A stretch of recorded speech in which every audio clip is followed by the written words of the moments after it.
Batman Arkham games, you know how immersive they can be. But there's something about this game that goes far beyond simple entertainment. For me, and probably for many others, the Arkham series was so much more than just a video game. Often, as I explore the streets of Gotham or the corridors of Arkham Asylum, I quickly recognize the emotions I'd experienced firsthand. Today, I'm going to explain why the Arkham series, in its dark reflection of its psychological turmoil, offers you a unique lens through which to understand profound aspects of the human mind, even our own battles. To better understand this depth, we can always start from the man at the center of it all, Batman himself. Batman is a complex character. He's a man with too much money and too much resentment. He is afraid of putting people in danger and is often haunted by constant pressure and moments of uncontrolled rage. He is someone who spends most of his time alone, under the acid rain of Gotham. The Arkham games, especially Arkham Knight, immerse you completely in this character. Don't get me wrong, playing the game doesn't make you depressed, but it does make you feel an emotion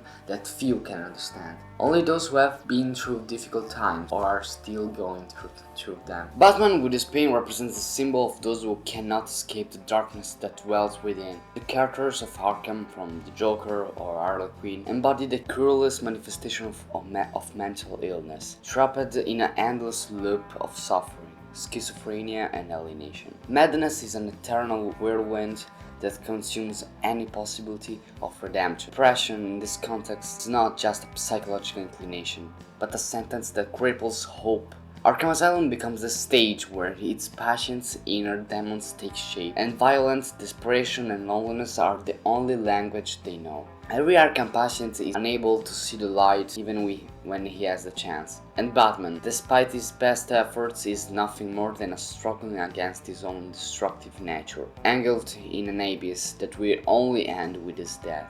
Let's leave aside the story mode stamps which stray far from sadness and desperation. But a lone night, perched on a railing Gotham's tallest building, overlooking the entire city at night in the rain, can be a powerful and profound image for many. After playing this game, most of the players will probably tell you, yes, great game, compelling story, varied gameplay, techy and fun. But people like me will tell you, a game that makes you feel strong emotions involuntarily. Sometimes the game's narrative itself tells the story with this very meaning. As we all know, in Batman Arkham Knight, Batman gets infected by the fear gas at the Ace chemicals. In case of this, Batman starts having hallucination, but there's more. These projections of the Joker aren't just the effect of a scarecrow fear toxin. In my opinion, they are also a symptom of Batman's deep-seated loneliness. All the screenshots of Batman and the Joker up on the building are intense and powerful images to see on screen.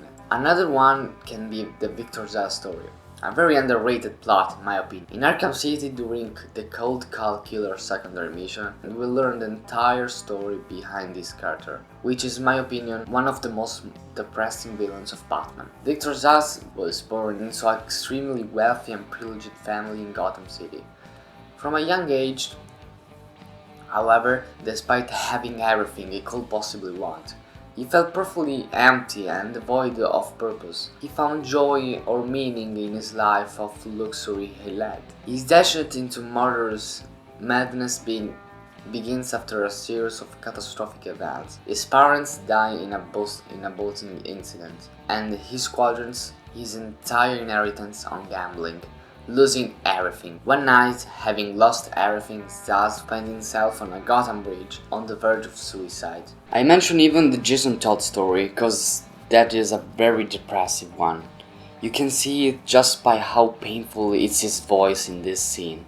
He stayed alone in a dark place for over a year while torturing by the Joker. The only difference with the others is that he actually had a redemption arc, and that's different. But the emotional power of the Arkham games isn't limited only on their complex character and tragic stories. What makes these emotions so palpable, so visceral, is the way the environment itself amplifies and reflects the psychological struggles we're exploring. Every brick, every shadow, every raindrop in these games isn't just a visual element, but an extension of the torment psyches of its inhabitants. In Arkham Asylum, for example, the madhouse isn't just a setting, but the therapy rooms, but a place which exudes a history of torment and isolation. The environment of Arkham Knight isn't just a backdrop, but an active protagonist that immerses you in paranoia and pressure. It makes you feel Batman's weariness, the immense burden he bears, and explore advance of a threat that seems to want to consume everything. It's the Gotham that gets inside you, oppresses you, and never truly lets you breathe. The dark alleys and the flooded streets become a gigantic mental labyrinth. Every rooftop, every street corner reminds you that you are alone against an entire army, constantly haunted and in danger. The sense of vulnerability is amplified by the evacuation of the city. There are no civilians to save, only endless struggle between good and evil, further isolating Batman in his solitary task. But beyond the combat and the complex plots, the Arkham series did something deeper for me. It created an unexpected bridge between the fantasy world and my inner reality, because although Batman is a comic book hero, his struggles, his loneliness, his pressure strangely resonated with my own feelings. The Arkham games helped me through very difficult times in my life, in moments of loneliness, sharing it with Batman, immersing myself almost completely in his character, his problems that often mirrored my own, the complication with the relationship between Kurt and Sartre, the desire to keep Robin safe, for example, or his constant feelings of guilt, friends he constantly loses because of him, who reconcile with him for only betrayed again. That's why I will never be tired about playing the Arkham games over and over again till the end of my life. My heart will never be tired of playing it for a bunch of hours with Batman and staying along with him for a little while.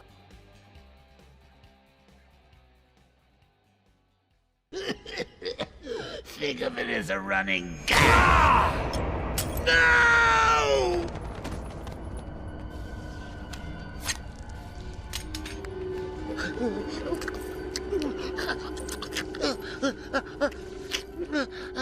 Are you happy now? Do you want to know something funny? Even after everything you've done, I would have saved you.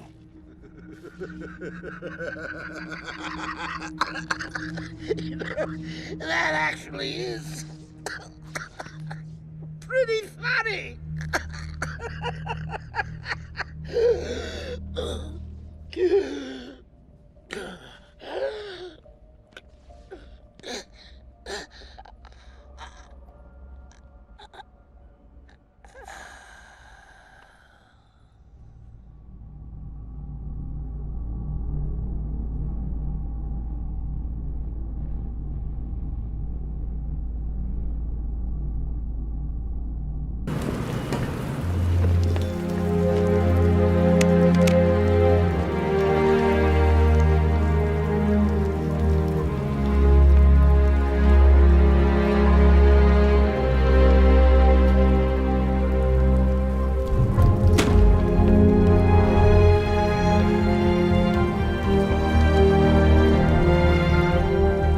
It's done.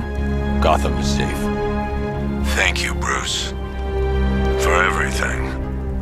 Goodbye, Jim.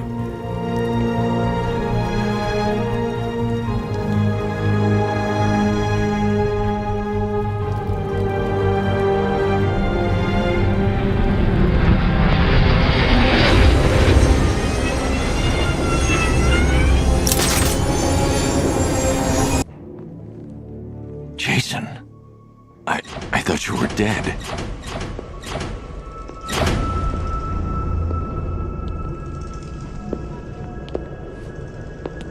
Batman? Is that you? Batman's not coming to save you, Jason. Who come?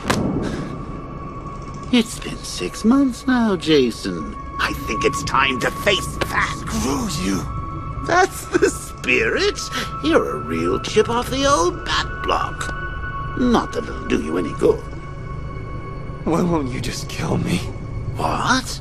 Oh, no. I'm not going to kill you. Not yet, anyway. You're my sidekick now. Imagine it. You and me, out on the streets, starting fights, picking on the weak. A regular dynamic duo. Just like Bats and that new kid of his. No, you wouldn't. You think? So, this isn't Batman, then? Oh, weird. The pointy ears are usually a dead giveaway. No. I didn't want to show you that photo. Really, I didn't.